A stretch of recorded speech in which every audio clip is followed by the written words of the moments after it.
Grande Femme, votre émission féminine consacrée à la découverte des femmes battantes et à la valorisation des femmes en général. C'est tous les jeudis à partir de 16h sur Radio La Frontière. Femmes, parlons entre nous. Femmes, parlons entre nous. Unissons-nous pour le leadership féminin. Unissons-nous pour le leadership féminin.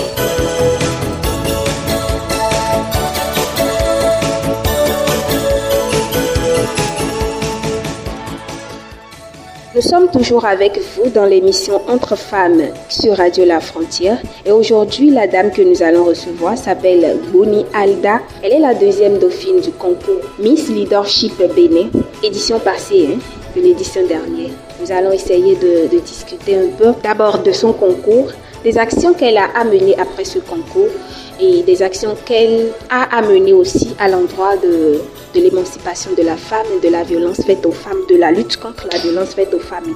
Alors, bonsoir à vous, Alda. Oui, bonsoir. D'abord, vous êtes deuxième dauphine du concours Miss Leadership Bénin. Nous allons vous demander ce qui d'abord vous a motivé à participer à ce concours. Je vous remercie. Ce qui m'a motivé à participer à ce concours est tout d'abord pour réaliser en premier lieu un rêve d'enfance. J'ai toujours voulu participer à des concours de Miss, mais j'ai pas eu la possibilité de le faire.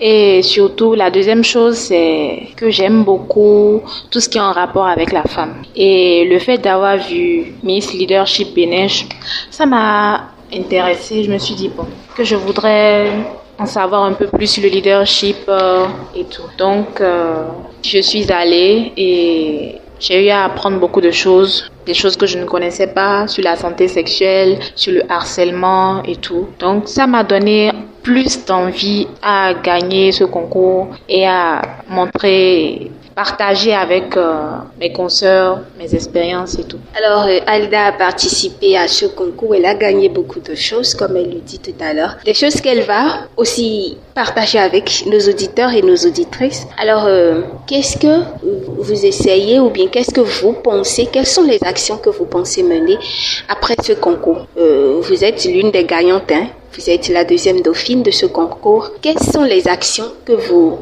pensez mener dans le domaine du leadership à l'endroit de la femme aujourd'hui?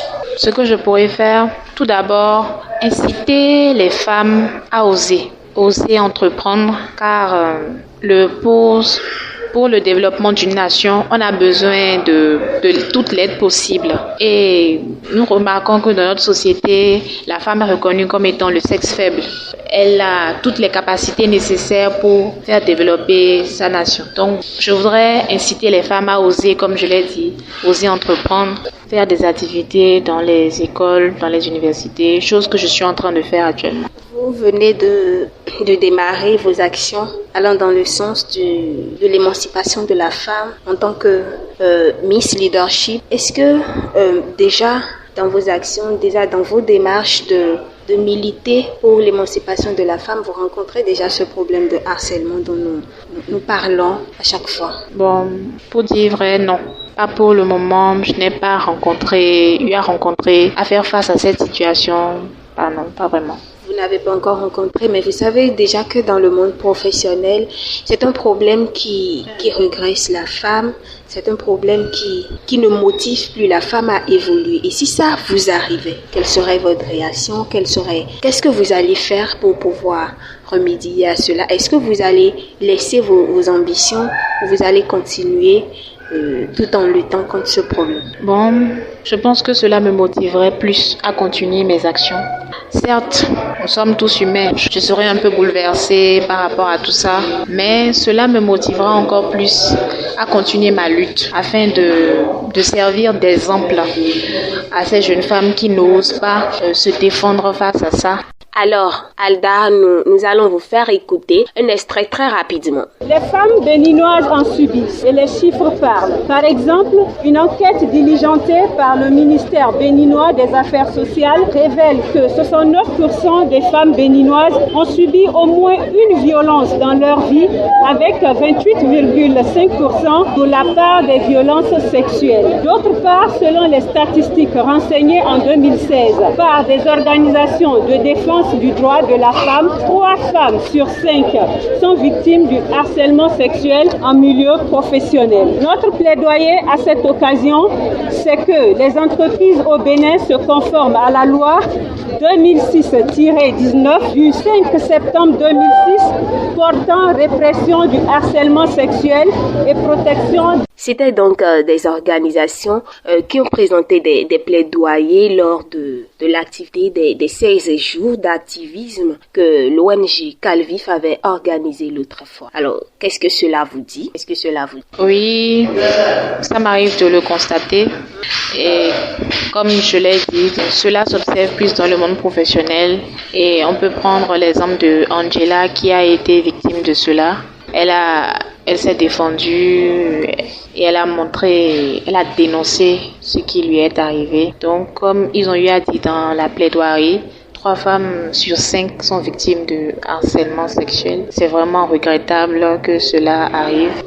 On prend la femme comme étant un objet sexuel qui n'a pas vraiment les capacités nécessaires, c'est-à-dire pour gravir les échelons, doit passer par certaines choses pour pouvoir y arriver. Et c'est regrettable de voir cela. Alors c'est vraiment regrettable. Et nous allons, mesdames et messieurs, vous faire écouter quelques autres extraits avant que Alda ne nous dise son mot de la fin pour clôturer cette émission. Excellence, Monsieur le ministre de la Santé, en mémoire à toutes ces femmes et filles ayant subi des violences sexuelles et conjugales au Bénin et un acte symbolique à l'honneur des 16 jours d'activisme contre les violences basées sur les genres, le Calvif portant la souffrance de toutes ces femmes et filles et défenseurs de leurs doléances, sujet que la gratuité des certificats médicaux soit une réalité dans tous les hôpitaux publics du Bénin et sans exception. Excellence, Monsieur le ministre de la Santé, rassurez de votre préoccupation quotidienne et de votre attachement à cette cause. Une suite favorable reste l'espérance de toute une population victime objet de ce plaidoyer. Recevez nos sincères salutations et remerciements. Nous aurions souhaité que les autorités de notre pays soient alertées sur l'ampleur de la situation des femmes dans les entreprises pour que les modes de recrutement soient revus. L'objectif étant que l'homme ou la femme en quête de travail ne soit plus directement en face du recruteur. Enfin, nous plaidons pour l'application stricte des lois et un renforcement des capacités de toute chaîne de riposte contre le harcèlement sexuel. Cela éviterait les souffrances dont sont victimes les victimes et qui explique parfois les poursuites judiciaires qui ne vont presque jamais au bout. L'engagement des différents acteurs de la cause féminine dans cette lutte est gage de succès. Pour notre part, nous affirmons notre détermination sans faille à combattre les violences basées sur le genre. Nous n'avons pas peur. N'ayez plus peur, n'ayez plus peur. Je vous remercie. La violence, quelle que soit sa nature sur la femme, est une violation de ses droits. Les femmes, autant que les hommes, ont tous besoin de jouir pleinement de leurs droits dans tous ces contours. Selon le rapport Amnesty International publié en 2020, 41% des personnes qui sont victimes d'une forme d'agression sexuelle ont porté plainte. Calvif, une ONG à but non lucratif, œuvrant aux côtés de ces victimes au Bénin, constate de par son expérience dans le processus d'accompagnement de ces dernières que l'obstacle fondamental rencontré par les victimes est celui de non-satisfaction de leur démarche pour les plaintes et de leurs accueils dans les commissariats. En effet, la qualité moins optimale de l'accueil crée un frein à la libération de la parole et occasionne un sentiment de double mépris aux yeux de ces dernières. Beaucoup d'entre elles sont maltraitées par des agents de la police républicaine qui ont le devoir d'accompagner ces femmes et de leur porter ou de leur rendre justice. Monsieur le directeur de la police républicaine, ayant confiance en votre rang et qualité pour une applicabilité sans faille des services de police à toute personne sans distinction de sexe, une attention particulière aux femmes victimes de violences est notre plaidoyer. Nous nous engageons à vous accompagner dans ce sens. Vive l'épanouissement de la gente féminine, vive le Calvif, vive Women in Power Association, vive l'ONG Je n'ai pas peur, nous vous remercions. Alors Alda, nous allons prendre votre mot de la fin avant de prendre congé de vous. Bon, ce que je peux dire, c'est dire aux femmes et aux jeunes filles, surtout aux jeunes filles, de ne point laisser passer ce genre d'abus sexuels sur elles, et elles doivent avoir le courage de dénoncer ces actes de violence faits à leur encontre, et afin d'inciter d'autres à les suivre et à les rejoindre dans leur lutte. Donc, c'est suite à cela que j'ai voulu participer à ce concours, et j'ai eu à apprendre beaucoup de choses, comme j'ai eu à le dire précédemment. Je veux pouvoir partager avec les autres filles et les autres femmes ce que j'ai eu à apprendre, et à leur donner le courage nécessaire de pouvoir s'émanciper, de pouvoir avoir confiance en elles, et surtout attirer l'attention des hommes afin qu'ils puissent respecter la femme, car la femme, c'est l'essence de la vie. Elle mérite le respect le plus total.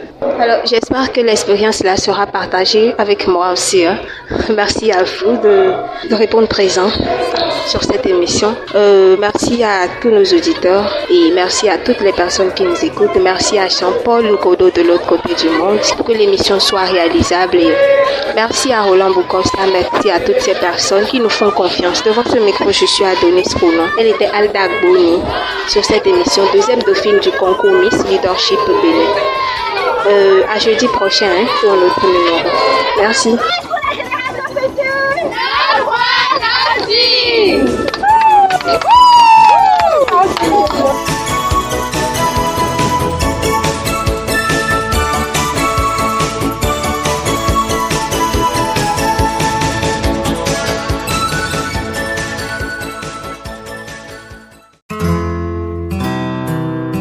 Tout de suite, l'espace publicitaire sur votre radio.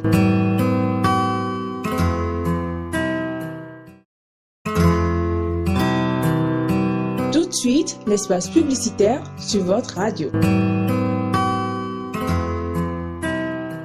JIT Sal Bénin, la société spécialisée dans la conception des productions de l'information en informatique et en technologie, met à votre disposition plusieurs services. Conception de cartes de visite et cartes d'invitation, rédaction de tests d'anniversaire, couverture médiatique pour tout événement, publicité d'articles, assistance en entrepreneuriat, conception de badges, conception de sites web et initiation au commerce digital. Faites confiance à JIT Sal Bénin en contactant les numéros suivants. Plus 229 91 99 08 23 ou encore plus 229 60 18 27 42. Du 3 au 31 décembre 2020, Radio La Frontière organise pour vous le jeu concours dénommé Bonnet Rouge spécial Noël. Passez les 30 derniers jours de l'année 2020 avec plein de surprises et de cadeaux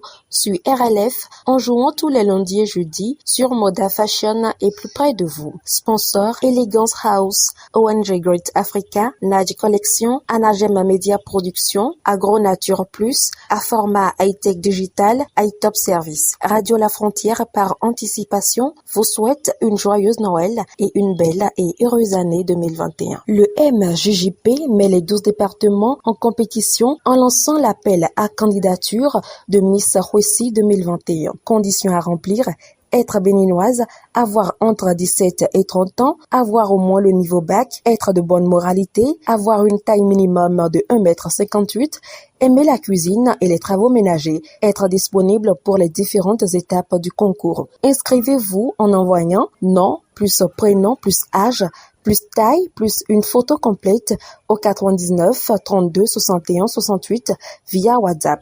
Frais d'inscription 3 000 francs, date limite 15 janvier 2021. Le digital pour porter plus loin vos informations. Depuis 2 ans, le média de production et d'information en ligne œuvre pour le développement endogène et durable. Radio La Frontière organise sa rentrée radiophonique 2020-2021 sur le thème « Le digital pour porter plus d'informations ».